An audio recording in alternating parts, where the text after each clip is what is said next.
Bom dia. Se você está com sua Bíblia aí, vamos abrir em Mateus capítulo 23. Mateus 23, a gente vai ler a partir do verso 1.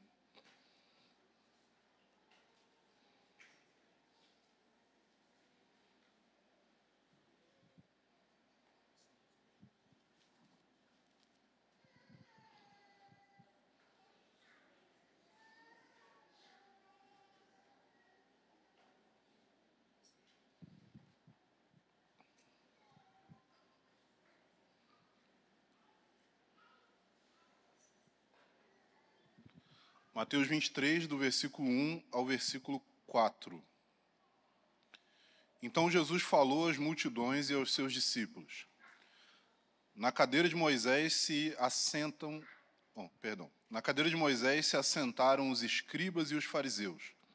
Portanto, façam e observem tudo o que eles disserem a vocês, mas não os imitem em suas obras, porque dizem e não fazem. Atam fardos pesados, difíceis de carregar, e os põem sobre os ombros dos outros, mas eles mesmos nem com um dedo querem movê-los. Até aqui. Essa passagem aqui, gente, Jesus digamos que ele se empolga. Eu não vou ler o resto aqui, mas assim, ele dá uma empolgada quando ele começa a falar dos escribas e dos fariseus. Ele começa a ficar eloquente, porque ele tem um sentimento de revolta contra a atitude daquelas pessoas em relação à fé e em relação à vida que está sendo vivida. Então, ele começa a falar sobre uma série de problemas no comportamento e nos ensinos dos escribas e dos fariseus. Mas o cerne do que ele está falando aqui está aqui no início, que é quando ele fala, eles atam fardos pesados nas outras pessoas, mas eles não estão dispostos a carregar. Mas para o final, aqui do capítulo, ele vai falar assim, que eles não entram no reino e eles impedem outras pessoas de entrarem. Então, isso daqui que Jesus está falando, basicamente é o que a gente vai chamar de legalismo. Com certeza você já ouviu essa palavra, com certeza você já deve ter, talvez até usado em determinadas ocasiões para falar, não, porque fulano é legalista. Não, tal pessoa está sendo legalista. Essa posição, essa opinião, essa ideia é uma ideia legalista. A gente usa essa palavra. Mas a gente precisa compreender melhor o que significa legalismo. Porque às vezes a gente fica tão preocupado com legalismos que são externos a nós, que a gente deixa de perceber certos legalismos que estão bem na nossa cara, ou até mesmo dentro de nós. Então, a minha ideia aqui é ajudar você a compreender como que isso que Jesus estava combatendo aqui pode também estar prejudicando a sua fé, pode estar prejudicando a sua caminhada, pode estar prejudicando pessoas ao seu redor. E para que, ao invés da gente olhar, assim como a gente olha, muitas vezes, assim, lendo o Antigo Testamento, a gente vê certas coisas do povo de Israel, e aí, eu não sei você, mas eu já tive várias vezes esse pensamento. Falei assim, nossa, mas para quê? Por que eles estão fazendo isso? Gente, esse povo de Israel parece que é meio burro. Por que eles estão indo atrás dos ídolos? Por que eles estão fazendo essas coisas? E da mesma forma, a gente lê o Novo Testamento e a gente olha para os escribas e para os fariseus e a gente pensa, esses são os vilões. E a gente olha para Jesus e fala assim, não, esse daqui é o herói. E aí a gente se identifica, no máximo, com os discípulos, a não ser quando eles falam alguma besteira. Aí a gente não se identifica com eles, não. Mas a gente raramente para pensar, eu, pelo menos assim, nunca que eu vejo um filme e aí tem os vilões do filme e eu fico me imaginando, nossa, eu sou tipo esse cara aí, ó, tipo esse vilão, é isso aí que eu ia fazer, ó. Nossa, ó, caramba, aí eu termino o filme triste pelo fim do vilão. Não, geralmente não. Geralmente eu estou torcendo para dar tudo certo, para o cara ser derrotado, mas assim, a realidade é que o Novo Testamento não está querendo que a gente olhe para Jesus como mocinho e os fariseus como os vilões e se identifique com o mocinho só como se fosse um filme que a gente está vendo. Não. Ele quer que a gente olhe para as coisas que eles estão fazendo, que a gente olhe para as coisas que Jesus está falando sobre eles e que a gente considere se o nosso coração não está se posicionando da mesma forma. Cara, quando você pensa nas coisas que Jesus falou, se você levar a sério, que é uma coisa que a gente costuma não fazer, a gente costuma ler as palavras de Jesus e dar uma diluída nelas. Então, quando Jesus fala para você não se preocupar, você fala assim, nossa, realmente, ó, eu preciso não me preocupar. Só que a gente não se liga que a gente está se preocupando com coisas que vão muito além do que Jesus falou que não deveria se preocupar. Que, no caso, é não morrer de fome, basicamente. Jesus falou assim, sabe essa parte, você ter o que comer? Não se preocupa com isso, não. Mas é com isso que a gente está preocupado? Não é. Não é. Muito raramente. E se fosse, as palavras de Jesus serviriam para a gente. Falou assim, ó, cara, eu estou sem ter o que comer e eu estou me preocupando. Eu preciso colocar o meu coração em Jesus e eu preciso buscar o reino em primeiro lugar. Mas não é isso. A gente está preocupado com roupa que a gente vai ter, a gente está preocupado com conforto, a gente está preocupado com status, a gente está preocupado com um monte de coisa que vai muito além do que Jesus falou que você não deveria se preocupar. E é nesse sentido que eu digo que a gente dilui as palavras de Jesus. Por quê? Porque a gente pega aquilo que Jesus falou e a gente pega a vida moderna e a gente tenta assim, fazer uma síntese entre esses dois. Só que essa nossa síntese aí não é a vida cristã, não é o ensino da Bíblia. Isso daí é um negócio que a gente inventou. E se a gente não admitir isso, a gente vai continuar vivendo uma vidazinha medíocre. Uma vidazinha onde a gente professa um cristianismo que não é nem um pouco real no nosso dia a dia. A gente está querendo viver uma outra coisa. A gente está querendo viver um negócio que não tem nada a ver com o que Jesus ensinou. A gente está querendo viver uma ideia de cristianismo que existe na nossa cabeça, mas que está em oposição àquilo que é ensinado na Escritura. Então a gente precisa olhar para as palavras de Jesus e levar elas a sério. E levar as palavras de Jesus a sério vai gerar em nós uma crise muito profunda. Vai gerar em nós uma crise muito profunda porque a gente vai precisar admitir, assim, cara, não é isso daí que eu estou vivendo. Não é nisso daí que eu estou crendo. O que eu estou vivendo é uma outra coisa e o que eu estou crendo é uma outra coisa. Então quer dizer que esse cristianismo que eu estou abraçando pode muito bem ser falso. Porque se a gente não encarar isso com seriedade, o que vai acontecer é que a gente vai viver uma vida toda sendo frequentador de igreja sem ser cristão. A gente já vai viver uma vida toda onde a gente diz assim que a gente leva muito a sério a nossa fé, mas a realidade é que a gente leva muito a sério a nossa religiosidade. A gente leva muito a sério o quanto que a gente quer ser considerado um bom cristão evangélico pelas pessoas ao nosso redor. Mas os nossos padrões não têm nada a ver com Jesus. A gente não está nem um pouco preocupado com aquilo que ele pensa. A gente está preocupado com o que os outros pensam ao nosso redor. Então a gente tem que olhar para as palavras de Jesus e encarar elas como algo real. A gente tem que parar de querer diluir o que ele falou, de querer achar assim. Porque, basicamente, a atitude que a gente tem é: ah, Jesus, você é muito exagerado, né? Você fala as coisas para chocar, né? Não, não é tudo, não é assim também. Não é que é tudo isso. Não, pô, realmente, não vou ficar me preocupando em ter luxo. Mas, assim, o básico, eu preciso me preocupar em ter o básico. Aí, o que é o básico na nossa cabeça? Porque Jesus falou assim, não se preocupe em ter o básico. E a gente fala assim, não, eu preciso me preocupar em ter o básico. Só que o básico de Jesus e o nosso básico já é diferente. Que o básico de Jesus é, basicamente, morador de rua que tem comida. Não é assim, gente, quando eu falo isso, você acha engraçado.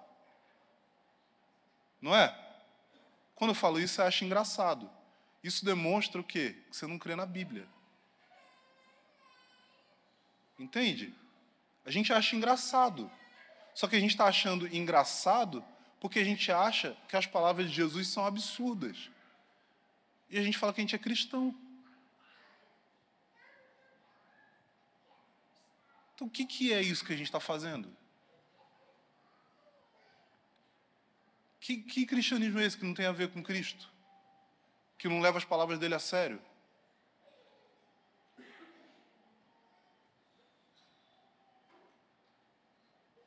A crítica de Jesus é para nós. Não é para os fariseus e religiosos da época dele só. A crítica de Jesus é para nós. Porque nós atamos fardos pesados nos outros, sem a disposição de carregá-los. Nós oprimimos e nos deixamos oprimir por padrões que não têm nada a ver com o cristianismo bíblico. A gente adotou uma postura de um tipo de espiritualidade baseada em performance. Um tipo de espiritualidade que mede o quanto você faz e o quanto você parece, e isso determina o seu valor. E a crise que as pessoas dessa época tinham com Jesus é porque Jesus não estava preocupado em ter ou exigir uma performance. Jesus não estava preocupado em parecer alguma coisa. Jesus estava preocupado em ser e viver. Ele estava com o coração investido em relacionamentos reais, não em relações religiosas. Jesus não estava preocupado se... Não, porque se eu fizer isso, as pessoas vão pensar isso de mim. Não, porque não existia diferença entre quem Jesus era no seu interior e o que ele fazia no seu exterior. Portanto, qualquer conclusão que as pessoas chegassem só ia poder ser possível se aquela conclusão se baseasse em, de fato, quem ele é. Então, a pessoa está vendo a forma como ele vive e concluindo quem ele é. Ou a pessoa está vendo a forma como ele vive e usando dos seus próprios preconceitos e ideias distorcidas para determinar quem ele é. Mas, em qualquer um dos dois, Jesus não precisava mudar a sua atitude. Por quê? Porque ele estava sendo quem ele era. E se a pessoa visse quem ele era, ela podia ou reconhecer, ou ela podia distorcer. E se ela distorcesse, isso daí não era a responsabilidade dele. Se a pessoa olhasse para ele e quisesse tirar conclusões que tivessem a ver com as próprias ideias que estavam na cabeça dela, por que Jesus ia se preocupar com isso? Mas a questão é que a gente está preocupado com o que as pessoas pensam sobre nós. A gente está preocupado com o quanto nós transmitimos uma imagem de espiritualidade. E a gente vive debaixo de uma constante pressão. E essa pressão, ela acontece por meio de, basicamente, três formas diferentes. Então, a gente tem liderança. Gente, o que a gente aprende é que liderar é pressionar os outros. O que a gente aprende é que liderar é exercer pressão, é fazer com que a pessoa se constranja, é fazer com que a pessoa se sinta mal, é fazer com que nós obtenhamos o controle sobre a vida do outro. E isso daí é liderança na cabeça da maioria de nós.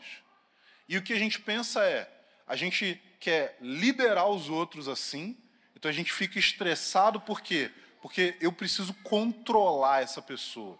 Eu preciso determinar a forma como ela pensa, a forma como ela sente, o que ela quer, como que ela me enxerga. Eu preciso controlar tudo isso. Jesus estava preocupado com isso? Jesus estava preocupado em controlar a maneira como as pessoas pensavam a respeito dele? Nem um pouco. Nem um pouco. Jesus estava preocupado em controlar os outros? Ele estava preocupado, por exemplo, assim, os discípulos falaram, não, várias pessoas falando, não, Jesus, essas palavras são muito exageradas e tal. Aí vai embora um monte de gente. O que ele vira para os discípulos e fala, para os 12 ali? Assim, vocês querem ir também? Então, Jesus estava, né, ó, como dizia minha avó, a porta da rua é a serventia da casa. Fica à vontade. Ele não estava preocupado. Ele não queria que as pessoas ficassem presas ali. Ele não queria que as pessoas ficassem ali porque tinham que honrar ele, como é a postura de muitas lideranças evangélicas hoje. Não, você não gosta de mim, você não concorda com o que eu falo, você não acredita no que eu acredito, você não me respeita, não importa. Me obedece e me honra na frente dos outros. Um monte de líder cristão é assim, né? Tem um líder na Bíblia que também era assim, né? Que chama Saul. Me honra na frente dos outros, era o princípio. Não importa se você não me respeita, não importa se você não me conhece, não importa se você acha que eu estou errado. Mas, no caso, essas coisas importam, né? Para isso, Jesus dava importância. Jesus se importava aqui. Se você está aqui, eu quero que você esteja aqui sabendo quem eu sou. E se você não sabe quem eu sou, se você está equivocado em quem eu sou, talvez era melhor você ir embora. Essa era a postura dele. Mas essa postura dele não tinha a ver com ele ser truculento ou com ele ser grosso com as pessoas, não. Tinha a ver com ele pensar o seguinte, olha, eu não quero que você fique aqui se sentindo enganado. Eu não quero que haja uma incoerência entre o que se passa no seu interior e o que você vive externamente. Ou seja, Jesus estava dizendo, eu vivo a partir desses princípios e eu não quero que você se aproxime de mim sem acreditar nas mesmas coisas.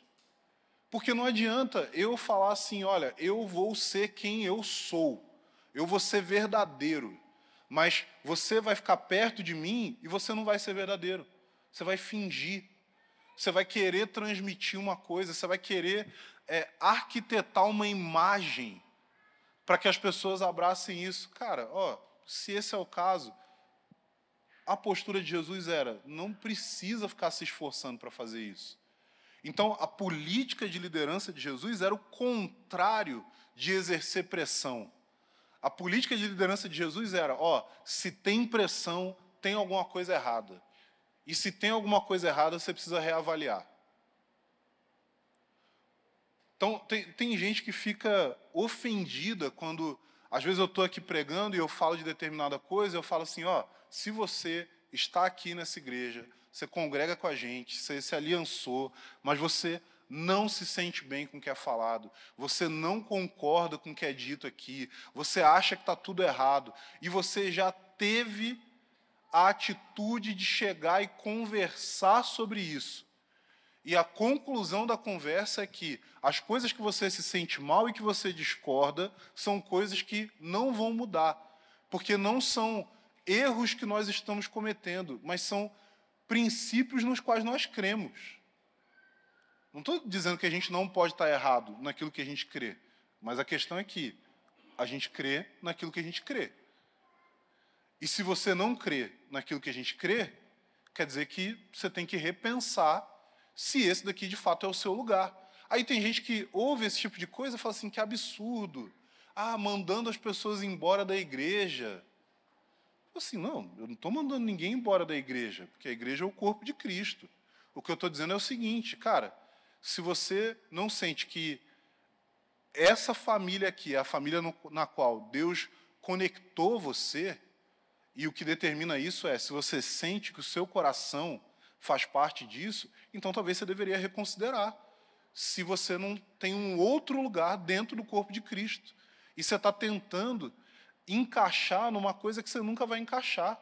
E eu não tenho problema com isso. Não tem problema da pessoa falar, eu discordo, eu penso diferente, eu acho que não deveria ser assim. Pô, beleza. Você encontrou pessoas com quem você consegue andar, que você concorda, que você se sente bem, que você não fica sentindo que tem alguém querendo pressionar você a acreditar na visão dele. Mas você sente que algo está sendo transmitido que conecta com o seu coração. Se é isso que você sente aqui, beleza. Se não é isso que você sente aqui, você precisa reavaliar. E nessa reavaliação você tem que pensar o seguinte, pode ser que eu não me sinto bem aqui nessa comunidade. Pode ser que eu não sinto que aqui é o meu lugar. Pode ser que eu não concordo e eu não sinto meu coração ligado ao que é falado aqui. Mas se você não sente seu coração ligado a nada, se você faz uma análise do cenário da igreja ao redor e você não consegue encontrar um ambiente onde você se sente bem e se sente parte, olha, das duas uma. Ou Deus está chamando você para iniciar um movimento, para plantar uma igreja, para começar alguma coisa, pode ser que seja isso. Mas também tem grande chance de que você só é uma pessoa arrogante. E que ninguém é bom o suficiente para você. E aí não adianta você ficar procurando outros lugares. Porque nenhum lugar vai ser tão perfeito quanto você. Tão bom quanto você. E aí, nesses casos, assim, se você não consegue se livrar disso, cara, eu aconselho, vai lá, planta uma igreja, cara. Faz isso. Talvez isso vai te gerar aquilo que você precisa que seja gerado no seu coração. Pode ser, Pode ser.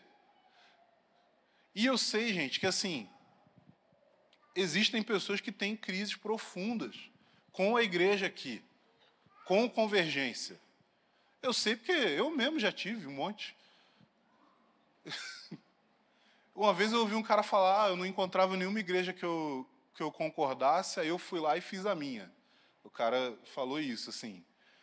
Assim, depois eu descobri que é uma mentira, que se você mesmo plantar a igreja, não quer dizer que você vai concordar com tudo. Não vai, porque gente, não é uma empresa, são pessoas. E a vida é um negócio que acontece. E se você ficar na expectativa de que está tudo 100% correto e perfeito, você vai enlouquecer.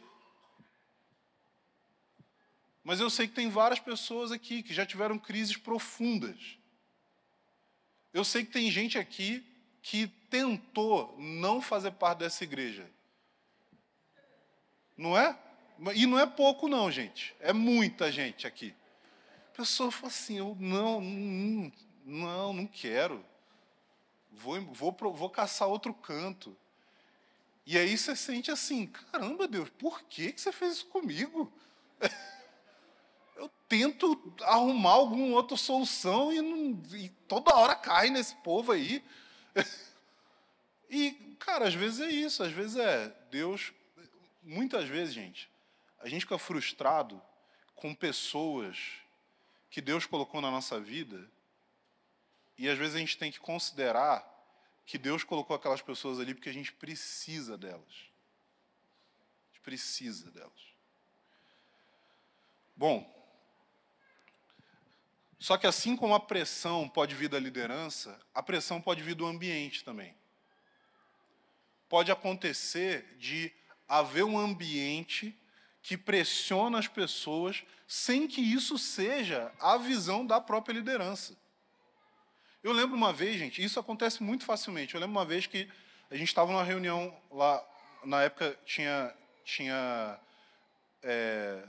reunião na minha casa, e aí chegou uma menina, E ela falou que assim, que ela ainda não tinha decidido qual igreja caseira que ela ia fazer parte, porque ela não tinha ainda conseguido visitar todas as igrejas caseiras.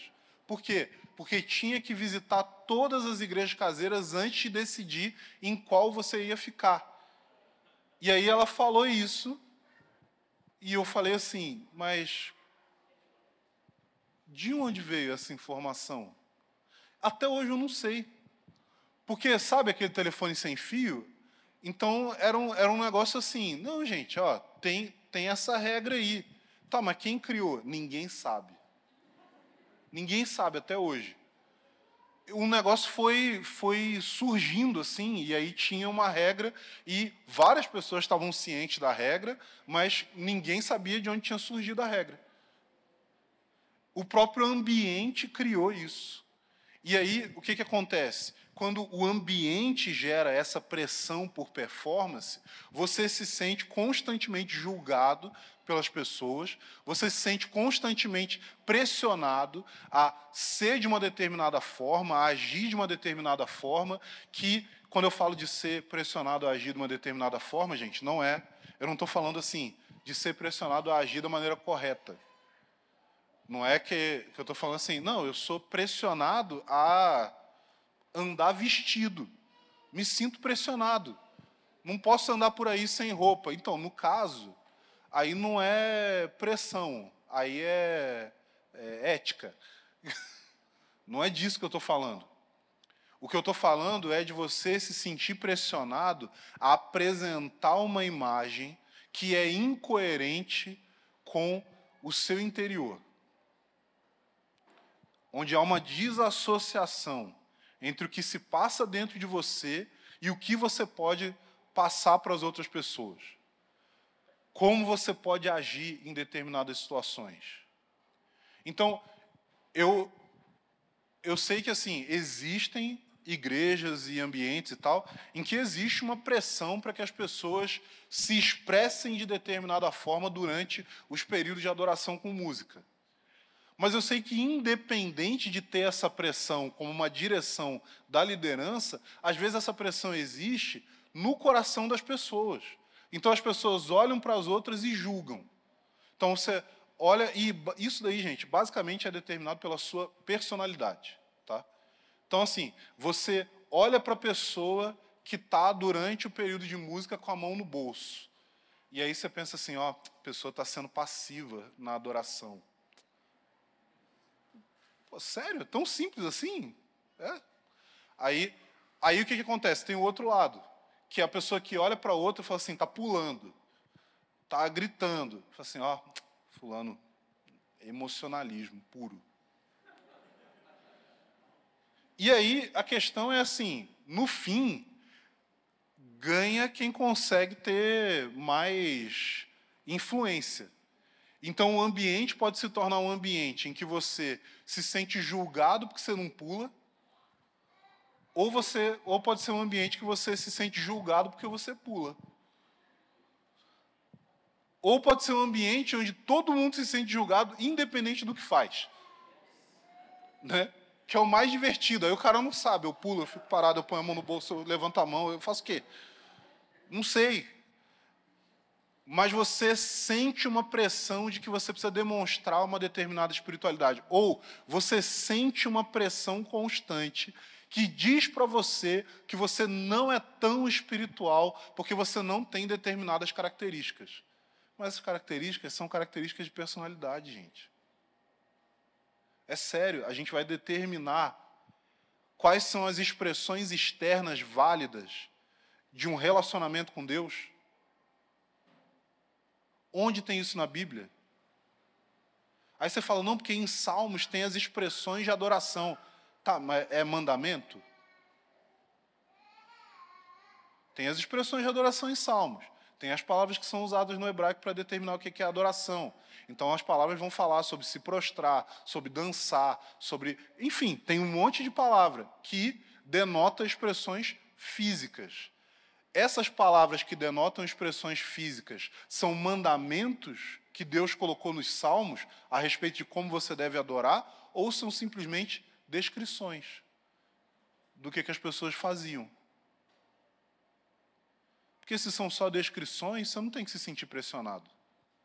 Não tem nada na Bíblia dizendo que é errado você colocar a mão no bolso durante a adoração. Sabe por quê? Porque na Bíblia não tem bolso.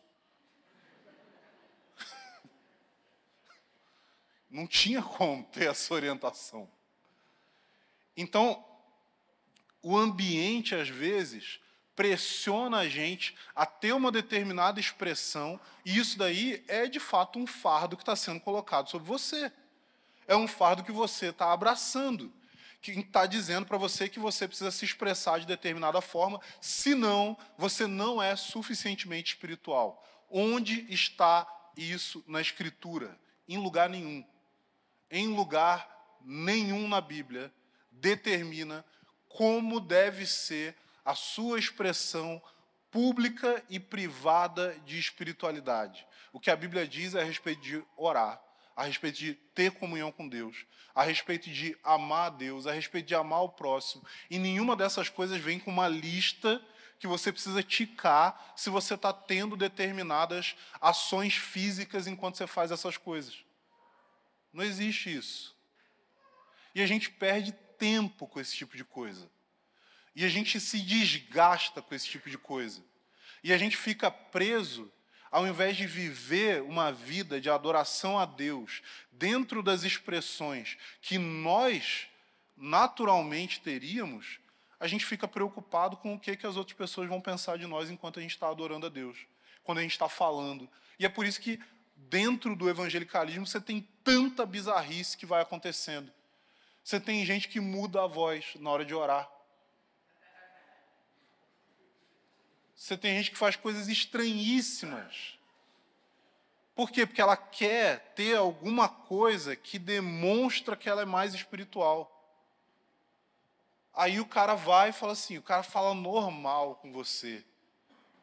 Ele conversa com uma pessoa normal. Ele, sabe, é uma pessoa legal. Ele pega o microfone e eu não sei o que acontece. Porque ele cria uma impostação de voz que eu não sei de onde saiu. Porque eu nunca... Gente, não tem precedente na história para a pessoa falar Senhor, meu Deus e meu Pai. O que é isso? Gente, o que é isso? De onde saiu esse negócio? Oi? Tadinho. Assustando as crianças. Gente, não tem... É um negócio assim... É uma anomalia que vai se criando. E cara, vamos pensar o seguinte. Digamos que aquilo ali é o jeito que aquele cara se expressa. Porque em algum momento foi isso. Em algum momento tinha uma pessoa que, por algum motivo, na sua psique e na sua história, ela desenvolveu essa voz para orar. O problema é que isso foi se espalhando. E isso foi se tornando padrão. E assim, eu estou falando isso, gente, mas eu estou falando... Óbvio, eu dei um exemplo aqui bem pentecostal clássico, mas eu poderia dar vários outros exemplos que várias pessoas se encaixariam também. Eu poderia, falar yes.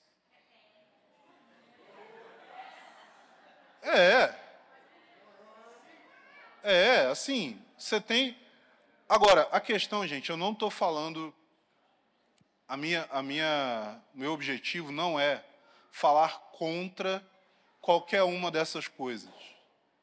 O meu objetivo é falar contra a pressão de se imitar determinados comportamentos para sinalizar a espiritualidade para pessoas alheias. O problema é esse. O problema é um ambiente que exige que você se expresse de uma determinada forma. O problema é criar uma expectativa de que você precisa agir desse jeito para que você seja alguém espiritual. Gente, vou falar um negócio aqui para vocês, pode ser que tem gente que vai achar até ruim, mas eu estava falando com o Caleb isso, essa semana. Gente, a gente fala às vezes assim, Ó, se você se sente assim, assim, assim e tal, você quer vir aqui na frente e receber oração, eu não sei se você sabe, mas você não é obrigado a vir. Sabia? Não é obrigatório. Tem gente que acha assim, a pessoa tem vergonha, a pessoa é mais tímida, ela é mais retraída, ela não gosta de exposição diante de muitas pessoas, ela não quer ir para receber oração, mas ela fica num conflito que dura a vida dela, porque ela acha assim, Deus não me abençoou porque eu não fui lá na frente. Mais uma vez eu pergunto, onde está essa desgraça na Bíblia? Porque se não está na Bíblia, você não precisa se preocupar. Na Bíblia, quantas vezes na Bíblia Jesus falou para ir na frente? O que é a frente? E se tiver em roda? O que... Entende assim? Que é um negócio que a gente criou e a gente problematizou uma coisa que a gente mesmo criou. E aí a pessoa fica assim, ai, nossa, mas eu estou com vergonha de ir e tal. E aí o que acontece? Você tem pessoas que elas sempre vão vir. Não importa o que, entendeu? Falou, cara, ó, quem quer, a gente vai orar por, assim, para Deus restaurar o seu útero. Aí tem um moleque que vem, porque qualquer coisa que falar ele vai vir. E aí assim, e tem a pessoa que ela vai ficar nessa luta interior e ela vai ficar pensando assim, eu deveria ir. E aí fala frases do tipo, Deus está me incomodando para ir. Eu acho uma falta de respeito. Falar que Deus está te incomodando. Deus está me incomodando. Cara, não é? Você te incomoda. Se enxerga te incomodando. Não, Deus está me incomodando para eu ir. Deus ficou me incomodando, eu não fui. Aí, a pessoa, depois dessa luta interior, ela vai. Aí, o que acontece? Aí a pessoa vai. Aí, às vezes, ela vai, e aí ela tem uma descarga emocional, ela sente a presença de Deus e tal, pô, beleza. Mas aí tem a pessoa que tem toda essa luta, vai e não acontece nada. Aí que fica em crise. Que aí fica assim, não, eu demorei para ir. Deus falou assim, não, agora também não quero. Falou que eu estava te incomodando, também não incomodo mais. E tem a pessoa que não vai e fica em crise o resto da vida, porque pensa assim, gente, vamos lá, vamos revisar a lógica desse pensamento. Deus falou assim, se você, neste salão, não levantar de uma cadeira e der alguns passos, uns, sei lá, 10, 20 passos, eu não vou abençoar você. Sério? Só isso? As coisas são tão simples assim? O que Deus está preocupado é você andar um pouquinho e ficar em pé, uns minutos. É isso. Mas porque você não fez isso, aí ele ficou chateado. Falou assim, não vou abençoar não, porque você não quis andar e ficar em pé um pouco. Gente, não tem sentido nenhum isso. Quer dizer que isso de vir aqui, receber oração, sabe, quer dizer que isso é algo ruim? Não. Não quer dizer que é algo ruim.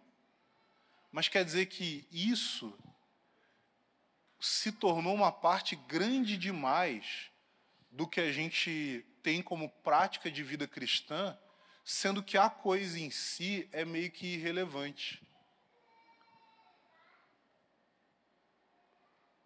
A gente precisa abraçar uma espiritualidade que tem a ver com o nosso relacionamento com Deus.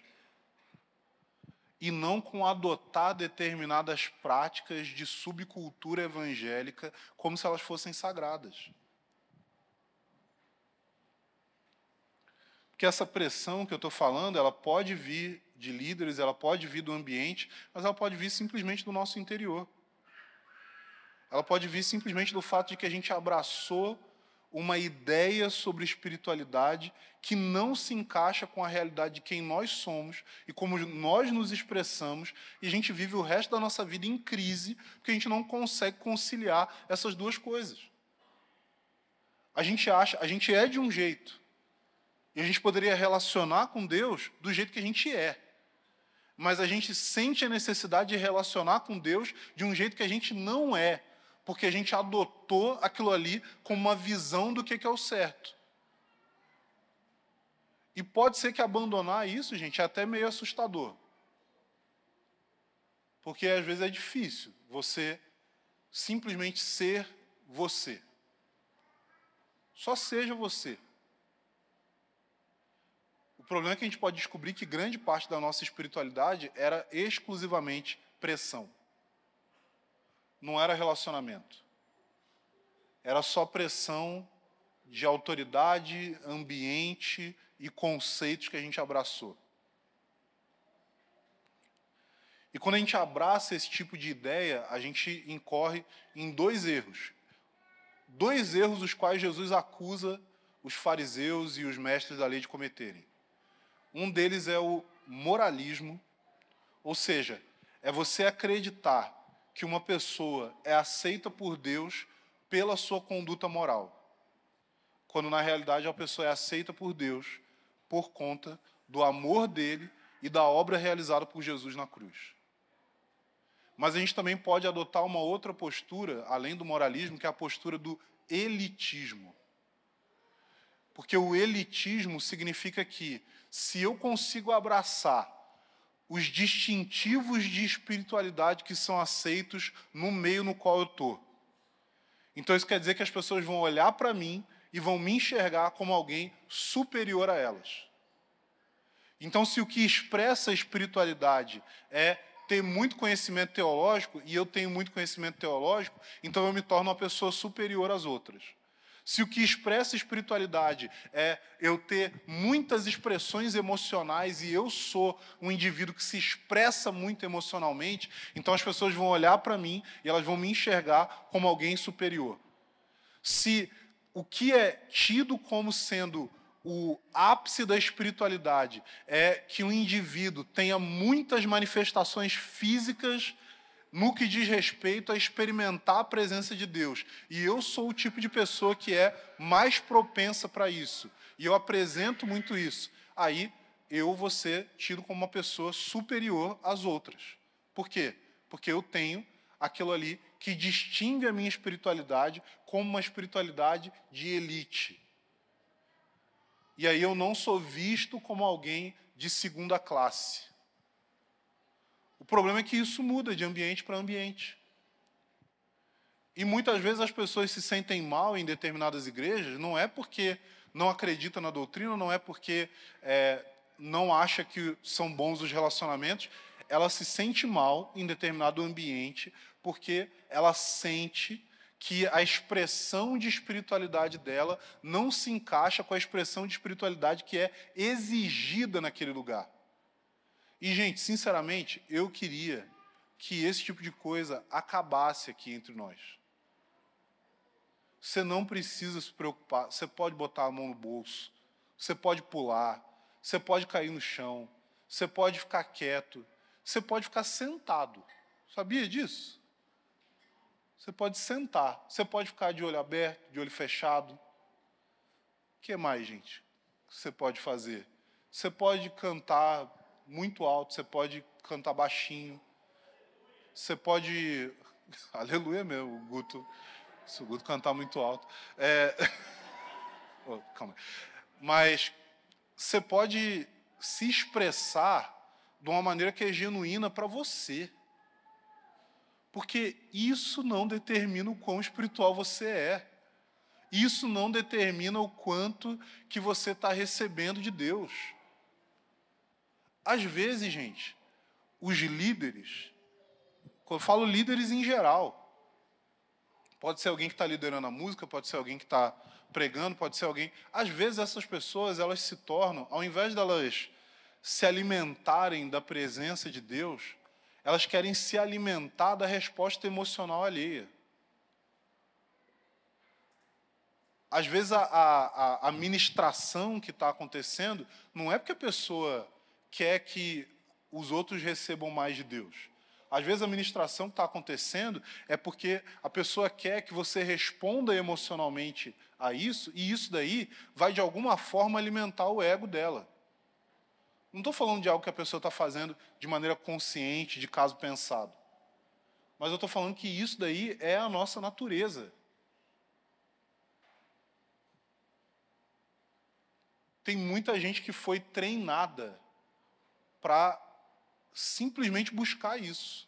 Não, eu quero falar um negócio aqui porque eu quero que as pessoas reajam emocionalmente. Na cabeça do indivíduo, ele está pensando assim, eu estou fazendo a obra de Deus. Por quê? Porque a obra de Deus é emocionar as pessoas, né? Na concepção na qual essa pessoa foi, muitas vezes, ensinada dentro da fé cristã. Então, para a gente abandonar o moralismo e o elitismo, a gente precisa abraçar a realidade do Evangelho. E eu vou finalizar falando isso aqui. A realidade do Evangelho, ela é tripla. Ela tem a ver com você. Óbvio, não estou falando necessariamente dos aspectos da obra de redenção realizada em Cristo, mas ela tem a ver com 3 realidades que a gente precisa abraçar. A gente precisa abraçar o fato de que nós somos amados por Deus. Se a gente abraça a realidade do amor de Deus, é isso que vai dar fundamento para que a gente possa viver uma vida de liberdade. E para que a gente possa estender essa liberdade para os outros. Porque às vezes a gente pode, sim, a gente tenta pensar muito sobre liberdade no que diz respeito a nós mesmos. Você tenta considerar o Evangelho quando você pensa sobre a sua vida. Mas você desconsidera o Evangelho quando você pensa no outro. Você julga o outro de uma forma moralista. E, gente, o contrário também é verdadeiro, tá? Às vezes a gente pensa no outro em termos do Evangelho, mas quando a gente vai considerar a nossa própria vida, a gente é moralista e legalista com nós mesmos. A gente se pressiona de uma forma que às vezes a gente não pressiona o outro. Então a gente precisa abraçar a realidade de que nós somos amados por Deus. Nós precisamos abraçar a realidade de que os nossos pecados foram perdoados. E a gente precisa abraçar a realidade de que, por meio do Evangelho, nós recebemos graça. E é a partir do entendimento do recebimento dessa graça, de um fundamento de ter sido perdoado por Deus e de compreender que você é profundamente amado por Ele, que você pode entrar numa realidade de amar a Deus de verdade e de amar o próximo. Sem você abraçar a realidade do amor de Deus, do perdão dos seus pecados e do poder de Deus para te libertar do pecado, você não vai conseguir amar a Deus e amar o próximo. Porque você vai querer fazer essas coisas por meio de exercer pressão sobre si mesmo. E isso não vai produzir fruto. Pelo menos não frutos de acordo com a vida eterna. Você precisa abraçar a realidade de que você é amado, de que você foi perdoado e de que você foi empoderado por Deus para viver uma vida que traz glória para Ele. Então, assim,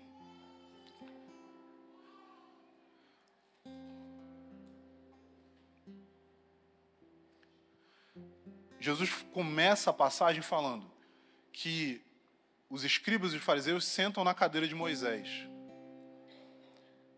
e que deveria ouvir tudo que eles dizem.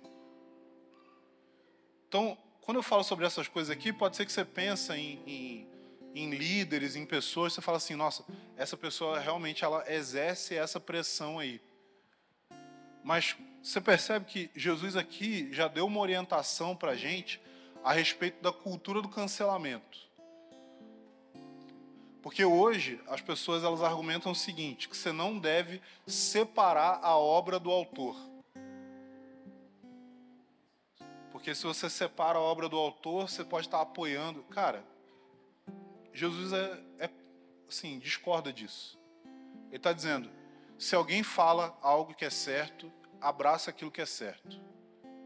Se a pessoa fala algo que é errado, não abraça aquilo que é errado. Jesus está dizendo, separa a obra do autor.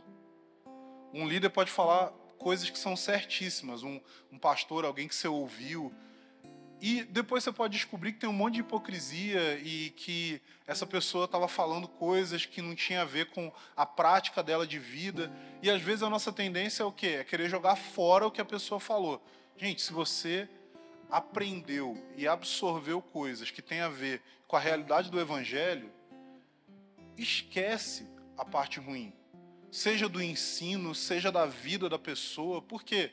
Porque a sua preocupação não é o quão certo está a vida do outro, a sua preocupação está em abraçar aquilo que Deus está colocando diante de você para que você cresça nele. Então, a gente precisa aprender a se permitir ser amado por Deus. E a gente precisa perceber quando nós estamos colocando fardos pesados sobre outros e sobre nós mesmos. Porque amar a Deus tem a ver, primeiramente, com reconhecer o amor dele. E amar o próximo tem a ver com, primeiramente, reconhecer o amor de Deus sobre o próximo. Se a gente abraçar essas realidades, não quer dizer que a gente vai ser livre da pressão instantaneamente, mas quer dizer que a gente vai estar no caminho para reconhecer quando essas pressões internas ou externas estão querendo dominar sobre a nossa vida. E quando a gente começa a reconhecer isso, a gente começa a receber dessa liberdade que Cristo nos concedeu. Amém?